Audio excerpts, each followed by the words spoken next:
ધોરણ 10માં સંસ્કૃતમાં 7મા કાવ્ય પર જઈ રહ્યા છીએ। એનું નામ છે સુભાષિત કુસુમાની। સુભાષિત કુસુમાની એટલે સુભાષિત કુસુમાની। કુસુમ એટલે પુષ્પ, ફૂલ, આપણે એનું ગુજરાતી અર્થ કરીએ છીએ। સુભાષિત કુસુમાની, સુભાષિતના પુષ્પો, સુભાષિત રૂપી પુષ્પો, સુભાષિતના ફૂલો। હવે સુભાષિત રૂપી પુષ્પો એટલે ફૂલોનું જેટલું મહત્ત્વ છે એટલું સુભાષિતનું મહત્ત્વ છે। સુભાષિત સૌપ્રથમ આપણે આ કાવ્ય શરૂ કરીએ એના પહેલાં પ્રસ્તાવનામાં જઈશું કે સુભાષિત એટલે શું। સુભાષિત, સુભાષિત શું એટલે સારું, ભાષિત એટલે બોલાયેલું, કહેવાયેલું। સુભાષિત એટલે સારી રીતે બોલાયેલું, સારી રીતે કહેવાયેલું। હવે જોઈએ તો આપણે આગળ એમાં સુભાષિતોનું, સુભાષિત એટલે શું એનો વધારે અર્થ લઈએ આપણે તો સુષ્ઠુ ભાષિતમ સુભાષિતમ એવું એક વાક્ય છે સંસ્કૃતમાં। સુષ્ઠુ ભાષિતમ સુભાષિતમ। સુષ્ઠુ એટલે સાચું, યોગ્ય, ખરેખર। સુષ્ઠુ ભાષિતમ સુભાષિતમ, સારી રીતે જે કહેવાયું છે એને સુભાષિત કહેવામાં આવે છે। સુભાષિતની વ્યાખ્યા છે। એટલે બીજું પણ એક પંક્તિ આપેલી છે સંસ્કૃતમાં, પૃથિવ્યા ત્રીની રત્નાની અન્નમ જલમ સુભાષિતમ। પૃથિવ્યા ત્રીની રત્નાની અન્નમ જલમ અને સુભાષિતમ। પૃથ્વીયા ત્રીની રત્નાની, પૃથ્વીના ત્રીની, ત્રીની એટલે ત્રણ, આ પૃથ્વીના ત્રણ રત્નાની રત્નો ગણાય છે। કયા કયા ત્રણ ગણાય છે તો અંદર લીટીમાં આપી છે પ્રમાણે જલમ, જલમ જળ, જળ એટલે પાણી, અન્નમ એટલે અનાજ, અને સુભાષિતમ અને સુભાષિત। પૃથિવ્યા ત્રીની રત્નાની જલમ અન્નમ સુભાષિતમ। પૃથ્વીના ત્રણ રત્નો છે જળ, અનાજ અને સુભાષિત। જેવી રીતે માણસના જીવનમાં અન્ન અને જળનું મહત્ત્વ છે એટલું જ મહત્ત્વ સુભાષિતમાં છે એવું આ પંક્તિમાં કહે છે। એટલે અનિવાર્ય છે, જેવી રીતે માણસને જીવવા માટે જળ અને અન્ન અનિવાર્ય છે, એના વગર ચાલે નહીં।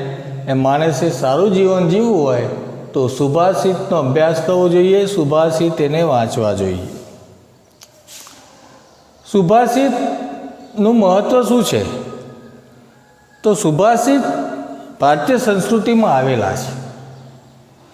તો ફક્ત ભારતીય સંસ્કૃતિને કે ભારતીય સંસ્કારોને અભિવ્યક્ત કરતા નથી, ભારતીય પ્રજાને અભિવ્યક્ત કરતા નથી, પણ આખી માનવ જાતિને લાગુ પડે છે।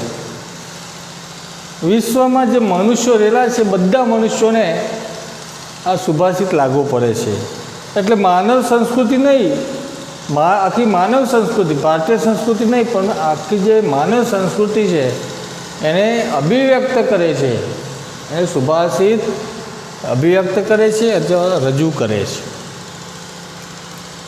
સુભાષિતનું બીજું લક્ષણ એ છે કે સુભાષિતને સ્તર અને કાળ નડતા નથી। સ્તર એટલે સમય, સ્તર એટલે એ જગ્યા, લોકેશન, પ્લેસ। તો કોઈપણ સ્તરે સુભાષિત બોલી શકાય, કોઈપણ સ્તરે સુભાષિતનો ઉપયોગ થઈ શકે છે। કોઈપણ સ્તરે સુભાષિત ને રજૂઆત કરી શકીએ છીએ। અને કાર એટલે સમય, કોઈ પણ કાર હોય, ભવિષ્યકાળમાં પણ વાપરી શકાય, ભૂતકાળમાં પણ વાપરી શકાય, વર્તમાનકાળમાં પણ વાપરી શકાય, દિવસે પણ વાપરી શકાય, વર્ષો પછી પણ વાપરી શકાય। એટલે સ્થળ અને કાળનું કોઈ બંધન નથી।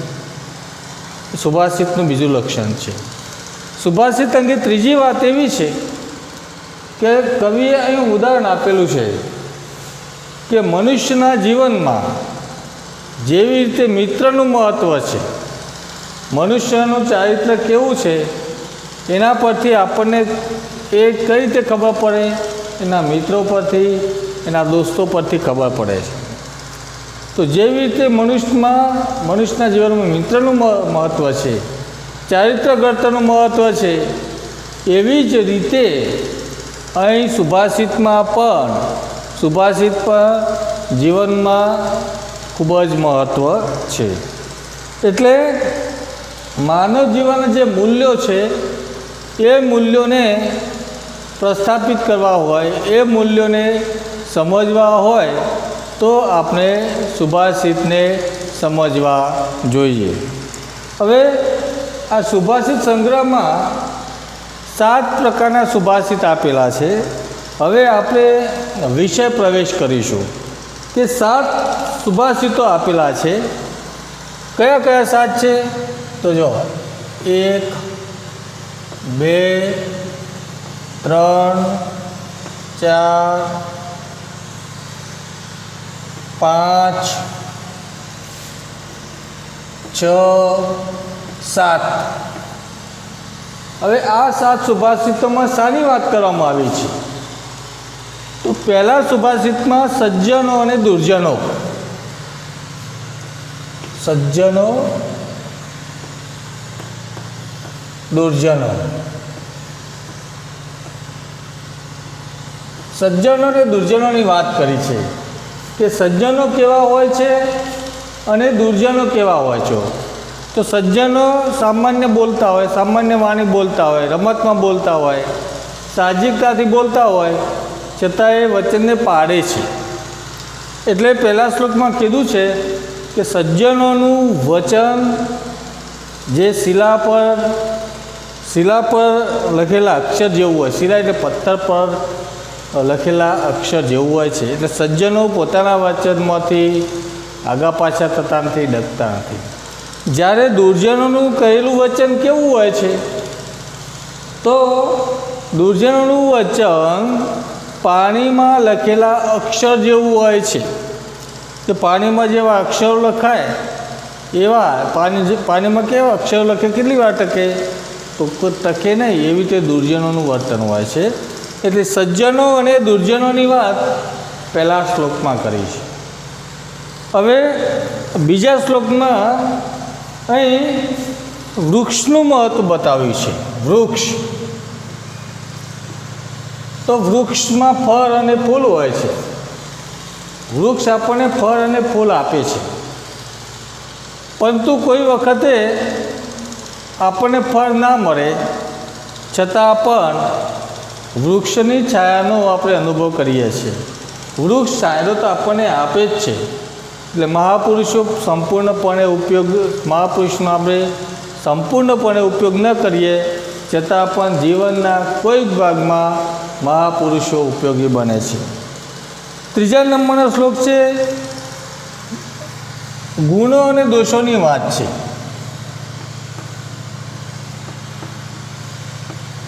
ગુણ અને દોષ, તો અહીં એક ઉદાહરણ આપેલું છે કે નાનો પથ્થર હોય તો એને મહામુસીબતે પર્વત પર ચડાવી શકાય છે અને પાછો નીચે પડી જાય છે।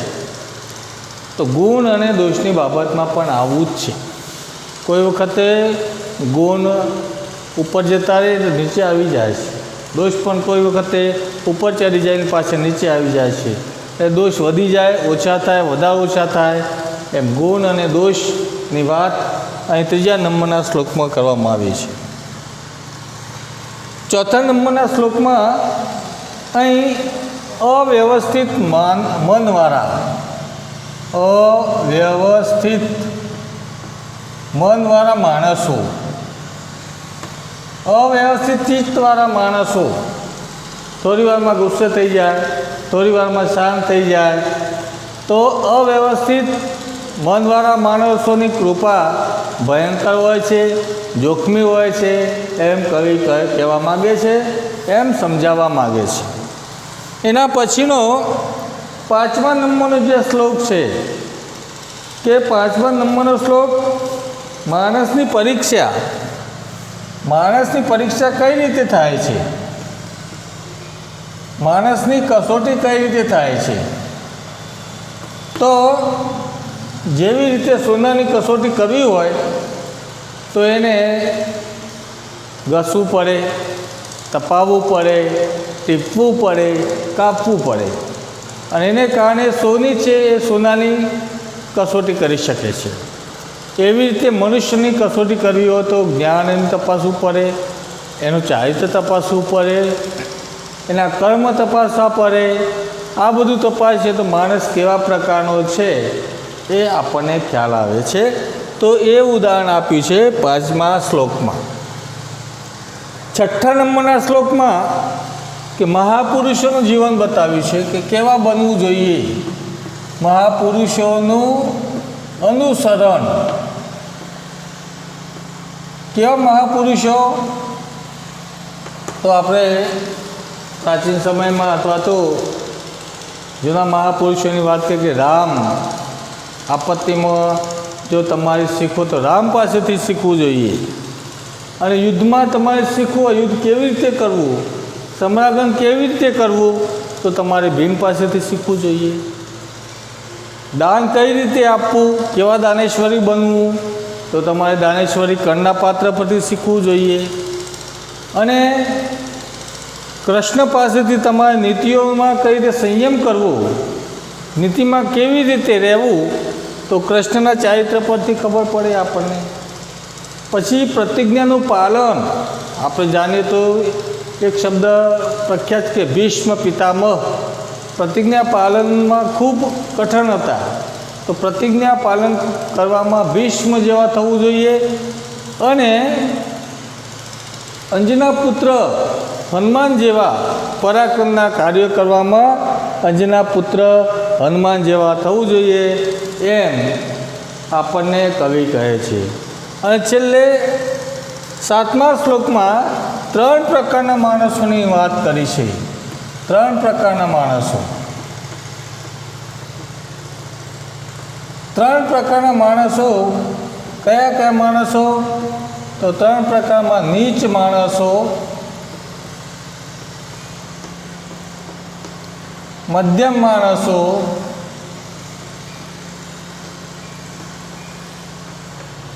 અને સજ્જન માણસો. 3 પ્રકારના માણસોની વાત છે આ.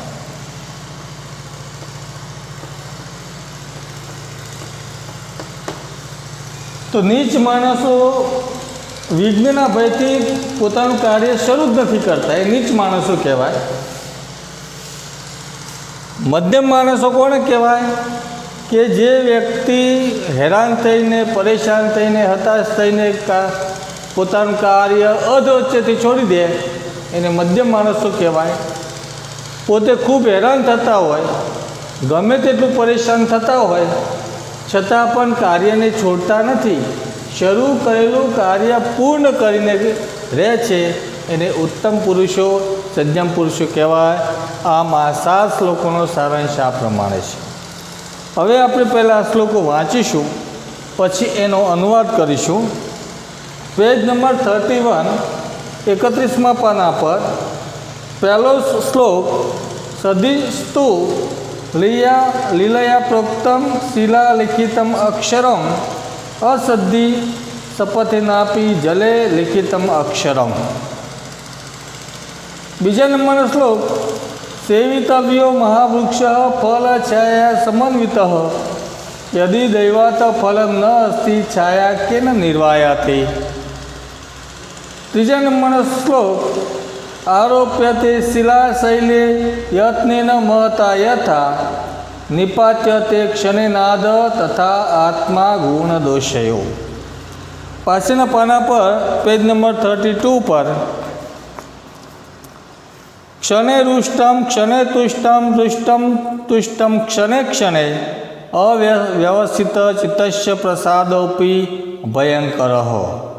5મો શ્લોક યથા ચતુર્ભિઃ કનકમ પરીક્ષતે નિઘર્ષણ છેદન તાપ તાડનૈઃ તથા ચતુર્ભિઃ પુરુષઃ પરીક્ષતે શ્રુતેન શીલેન ગુણેન કર્મણા.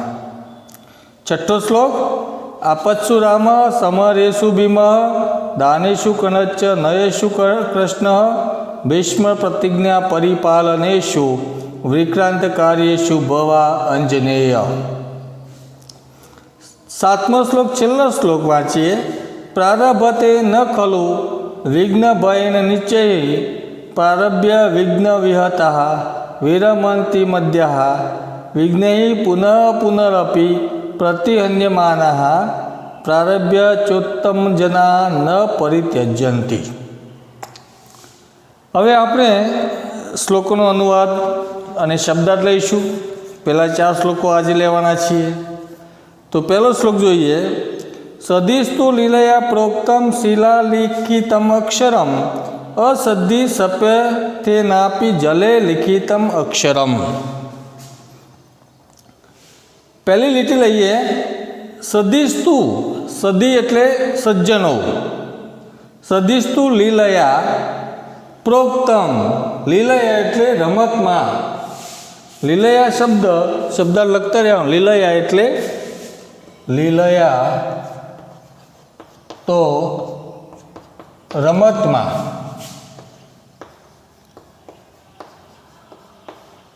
સહેલાઈથી રમતમાં સહેલાઈથી. સદિસ્તુ લીલયા પ્રોક્તમ, ઉક્તમ એટલે કહેવાયેલું. તો સજ્જનો દ્વારા રમતમાં કહેવાયેલું એટલે કહેવાય એટલે વચન બોલેલું.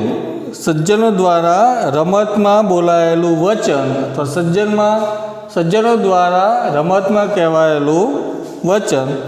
શિલા લિખિતમ અક્ષરમ, શિલા એટલે પથ્થર, લિખિતમ એટલે લખેલા, અક્ષરમ જેવું. શિલા લિખિતમ અક્ષરમ, પથ્થર પર લખેલા અક્ષર જેવું છે. અસદ્ધિ સપથેનાપી જલે લિખિતમ અક્ષરમ. અસદ્ધિ એટલે દુર્જનો, શપથ એટલે સોગંદ, વચન. તો દુર્જનો દ્વારા લીધામાં આવેલા સોગંદ અથવા દુર્જનો દ્વારા કહેવામાં આવેલું વચન કેવું છે? જલે પાણીમાં લિખિતમ અક્ષરમ, પાણીમાં લખેલા અક્ષર જેવું છે. તો સજ્જનો બોલે, સામાન્ય બોલે છતાં એમનું વચન પૂરું પાડી શકે છે, એમના વચનમાંથી ડગતા નથી. પણ દુર્જનો એવો વિરોધી છે કે દુર્જનો તો બોલે, સોગંદ લે, શપથ લે, પણ ફરી જાય છે. એટલે પાણીમાં લખેલા અક્ષરો જતા રહે છે એમ એ પોતે ફરી જાય છે, એનું વર્તન એવું કરે છે. ફરીથી જોઈએ. સદસ્તિ લીલયા પ્રોક્તમ શિલા લિખિતમ અક્ષરમ અસદ્ધિ સપથેનાપી જલે લિખિતમ અક્ષરમ. એટલે સજ્જનો દ્વારા બોલાયેલું વચન પથ્થર પર લખેલા અક્ષર જેવું હોય છે, જ્યારે દુર્જનો દ્વારા કહેવાયેલું વચન પાણીમાં લખેલા અક્ષર જેવું હોય છે. બીજા નંબરનો શ્લોક. સેવિતવ્યો મહાવૃક્ષ ફલ છાયા સમન્વિત યદિ દૈવાત ફલમ ન અસ્તિ છાયા કેન નિર્વાયતે. અહીં વૃક્ષની વાત કરી છે. વૃક્ષ અને મહાપુરુષ બંનેની સરખામણી કરી છે. વૃક્ષ હંમેશા આપણે વાયુ હોય તેના પાસેથી ફળ અને છાયાની આશા રાખીએ છીએ, પરંતુ નસીબ જો કે એના નસીબમાં ફળ ન આવે તો પણ છાયા તો મળી જ રહે છે.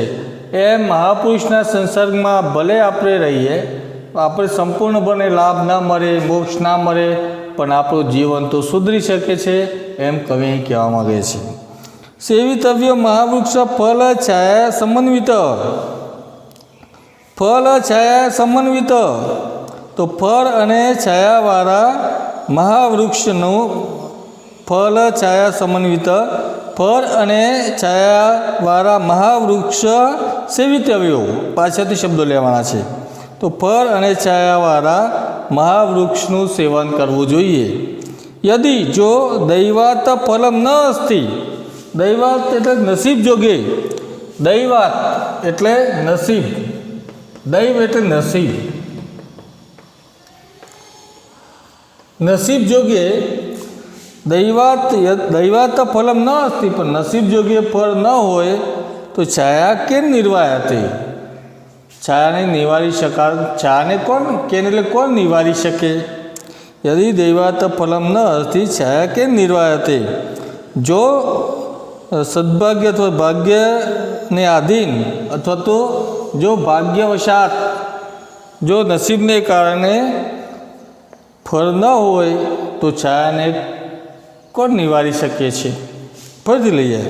સેવિતવ્યો મહાવૃક્ષ ફલ છાયા સમન્વિત, યદિ દૈવાત ફલમ ન અસ્તિ છાયા કેમ નિર્વાહતે, તો ફળ અને છાયાવાળા મહાવૃક્ષનું સેવન કરવું જોઈએ, પણ જો નસીબ જોગે ફળ ન હોય તો છાયાને કોણ નિવારી શકે. પહેલાં બે શ્લોકોનો ફરીથી અનુવાદ લઈશું આપણે. સદસ્તિ લીલયાપોક્તમ શિલાલિખિતમક્ષરમ અસદ્ધિ સપથિ નાપી જલે લિખિતમક્ષરમ. સજ્જનો દ્વારા કહેવાયેલું વચન પથ્થર પર લખેલા અક્ષર જેવું હોય છે, જ્યારે દુર્જનો દ્વારા લેવાયેલા સોગંદ પાણીમાં લખેલા અક્ષર જેવા હોય છે. બીજો શ્લોક. સેવિતવ્યો મહાવૃક્ષ ફલ છાયા સમન્વિત, યદિ દૈવાત ફલમ ન અસ્તિ છાયા કેમ નિર્વાહતે, ફળ અને છાયાવાળા મહાવૃક્ષને સેવન કરવું જોઈએ, પરંતુ નસીબ જોગે નસીબ જોગે ફળ ન હોય તો છાયાને કોણ નિવારી શકે. એ બે શ્લોકોનો અનુવાદ છે. ત્રીજા નંબરનો શ્લોક. આરોપ્યતે શિલાશૈલી અત્નેન મહતા યથા નિપાત્યતે ક્ષણેનાદ તથા આત્મા ગુણ દોષયો. આરોપ્યતે શિલાશૈલી યત્નેના મહતા યથા, યથા એટલે જેવી રીતે, મહતા એટલે ખૂબ જ ઘણા બધા, યત્ન એટલે પ્રયત્નોથી, યત્ન એટલે પ્રયત્નોથી પ્રયાસોથી, શિલા એટલે પર્વત, સોરી શિલા એટલે અહીં આપણે પથ્થર લેવાનો છે, પથ્થર. અને બીજો શબ્દ છે શૈલ એટલે પર્વત, શૈલ પર્વત.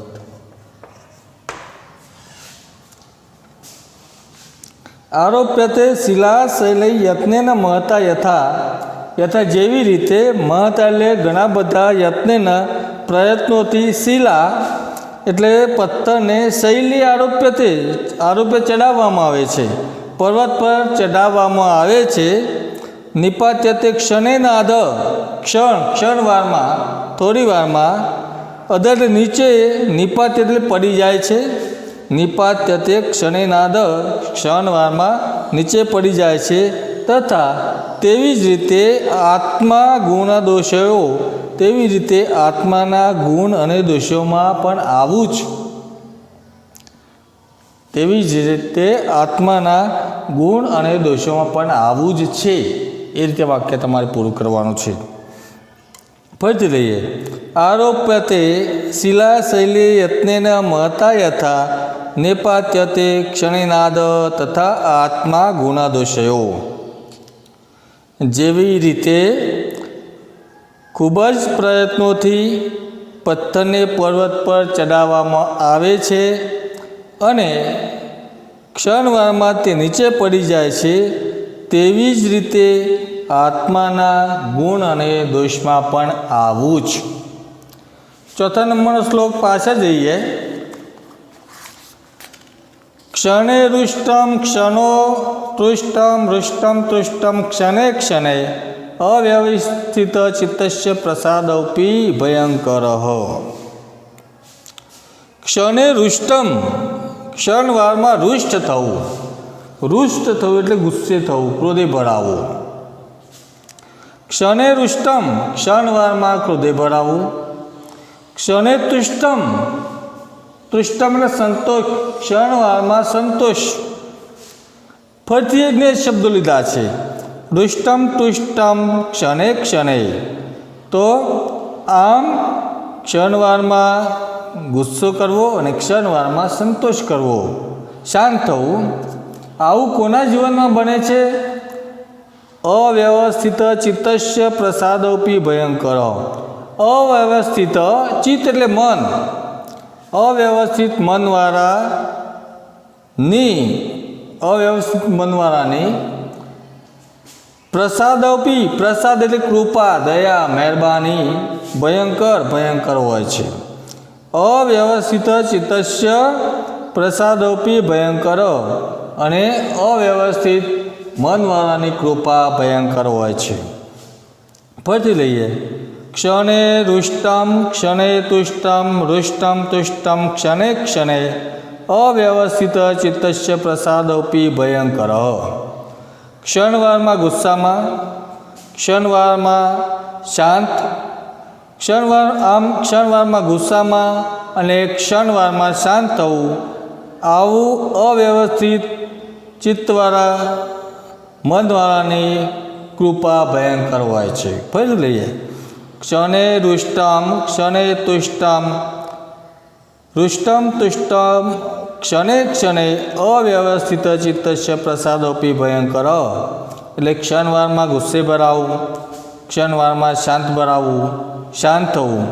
આમ ક્ષણવારમાં ગુસ્સે અને ક્ષણવારમાં શાંત થવું એ એવા અવ્યવસ્થિત મનવાળા લોકોની કૃપા ભયંકર હોય છે, જોખમી હોય છે।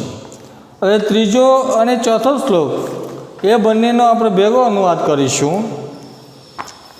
આરોપ્યતે શિલાશૈલી યત્નેન મહતા યથા નિપાત્યતે ક્ષણેનાદ તથા આત્મા ગુણદોષયો।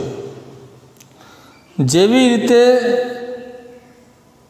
ખૂબ જ પ્રયત્નથી પથ્થરને પર્વત પર ચડાવવામાં આવે છે અને ક્ષણવારમાં તે નીચે પડે છે, તેવી જ રીતે આત્માના ગુણ અને દોષમાં પણ આવું જ છે। ચોથા નંબરનો શ્લોક ફરીથી લઈશું, क्षणे रुष्टम क्षणे तुष्टम तुष्टम रुष्टम तुष्टम रुष्टम क्षणे क्षणे अव्यवस्थित चित्तस्य प्रसादोपि भयंकर। फरी वाँच एक बार, क्षणे रुष्टम क्षणे तुष्टम रुष्टम तुष्टम क्षणे क्षणे अव्यवस्थित चित्तस्य प्रसादोपि भयंकर।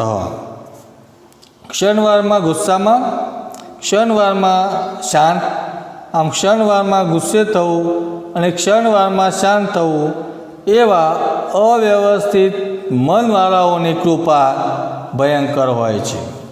હવે આજે જે ચલાયા શ્લોકો 1 થી 4 એનું રિપીટેશન કરીશું, પુનરાવર્તન કરીશું, બધા ધ્યાન આપે। સદિસ્તુ લીલયા પ્રોક્તમ શિલાલિખિતમ અક્ષરમ असद्यहि सपथिनापि जले लिखितम अक्षरम। सज्जनों वडे कहेवायेलुं वचन पत्थर पर लखेला अक्षर जेवुं होय छे, ज्यारे दुर्जनों वडे कहेवायेलुं वचन पाणीमां लखेला अक्षर जेवुं होय छे। ख्याल बधाने शुं कहेवा मागे छे आमां के सदिस्तु लीलया प्रोक्तम शिलालिखितम अक्षरम असद्यहि सपथिनापि जले लिखितम अक्षरम। सज्जनों द्वारा कहेवायेलुं वचन पत्थर पर लखेला अक्षर जेवुं होय छे, ज्यारे दुर्जनों द्वारा कहेवायेलुं वचन पाणीमां लखेला अक्षर जेवुं होय छे। याद रहे ने। बीजो श्लोक, सेवितव्यो महावृक्ष फलछाया समन्वितः यदि दैवात् फलं न अस्ति छाया केन निर्वायते। फल अने छायावाळा महावृक्षનું સેવન કરવું જોઈએ, પરંતુ નસીબ જોગે ફળ ન હોય તો છાયાને કોણ નિવારી શકે છે, પ્રશ્ન પૂછ્યો છે। ત્રીજા નંબરનો શ્લોક, આરોપ્યતે શિલાશૈલે યત્નેન મત યથા નિપાત્યતે ક્ષણે નાદ તથા આત્મા ગુણદોષયો। જેવી રીતે ખૂબ જ પ્રયત્ન કરીને પથ્થરને પર્વત પર ચડાવવામાં આવે છે અને ક્ષણવારમાં નીચે જ પડે છે, તેવી જ રીતે આત્માના ગુણ અને દોષમાં પણ આવું જ છે। ચોથા નંબરનો શ્લોક, ક્ષણે રુષ્ટમ ક્ષણે તુષ્ટમ તુષ્ટમ ક્ષણે ક્ષણે અવ્યવસ્થિત ચિત્તસ્ય પ્રસાદપી ભયંકર। ક્ષણવારમાં ગુસ્સો, ક્ષણવારમાં શાંત થવું, આમ ક્ષણવારમાં ગુસ્સો કરવો અને ક્ષણવારમાં શાંત થનારા અવ્યવસ્થિત મનવાળાઓની કૃપા ભયંકર હોય છે। આમ પહેલા શ્લોકમાં આપણે સજ્જનો અને દુર્જનોની વાત જોઈ, તમને ખ્યાલ આવી ગયો હશે, બધાએ અનુવાદ કરવાનો, તૈયાર કરવાનો। બીજા શ્લોકમાં વૃક્ષની વાત આવી, અર્થ વિસ્તાર સમજાવો તો સમજાવાય, પરીક્ષામાં પૂછાય છે। ત્રીજામાં પથ્થરનું ઉદાહરણ આપીને ગુણ અને દોષની વાત કરી। ચોથા શ્લોકમાં તો શાંત થનારા, થોડી વારમાં શાંત થનારા, થોડી વારમાં ગુસ્સો કરનારા અવ્યવસ્થિત લોકોના મનની કૃપા કેવી હોય છે એની વાત કરી। આ ચાર શ્લોકોનો અનુવાદ તમારે તૈયાર કરવાનો છે, તમારે લખીને મોકલવાનો છે, અમને મોકલવાનો છે, ગૃહ કાર્યમાં લખીને મોકલવાનો છે અને ભવિષ્યમાં પણ ટેસ્ટ લઈશું ત્યારે પણ આ અનુવાદ આપણે પૂછીશું। એટલે બધાએ આ ચાર શ્લોકોનો અનુવાદ કમ્પ્લીટ તૈયાર કરવાનો છે। હવે પછી નેક્સ્ટ લેક્ચરમાં આપણે 5મો, 6ઠ્ઠો અને 7મા શ્લોક પર જઈશું। એના પહેલાં તમારે આ ચાર શ્લોકો લખીને કમ્પ્લીટ કરવાના છે।